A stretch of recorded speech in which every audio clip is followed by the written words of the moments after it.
In questo momento il Veneto è in grado, perché ha tutte le caratteristiche per poterlo fare, di approcciare il turismo come una nuova industria del territorio, come ha già fatto con altre filiere del Made in Italy, dove è riuscito da prodotti semplici a creare in realtà prodotti ad alto valore aggiunto che piacciono al mondo. Non solo industria e agricoltura. Il futuro motore del Veneto sarà il turismo. È quanto emerge dalla conferenza regionale del turismo conclusasi a Villa Contarini. Un lavoro sinergico tra politica, economia e territorio per capire quali strade seguire per il futuro del turismo in Veneto. Un settore da 12 milioni di fatturato annuo che equivalgono al 5% del PIL regionale. Roseo il futuro secondo gli economisti che prevedono il raddoppio della percentuale entro una decina d'anni.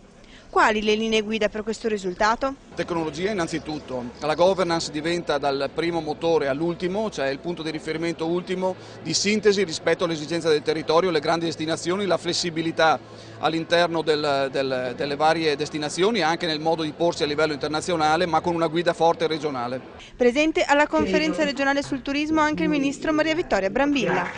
Oggi la direzione intrapresa da Franco Manzato a livello regionale di suddividere i prodotti turistici secondo quelle che sono le tematiche, dall'enogastronomia al mare, alla montagna, alle terme, senz'altro risponde alle richieste del turista di oggi. Riaprire casinò negli hotel a 5 stelle sul modello di altri paesi europei come la Francia.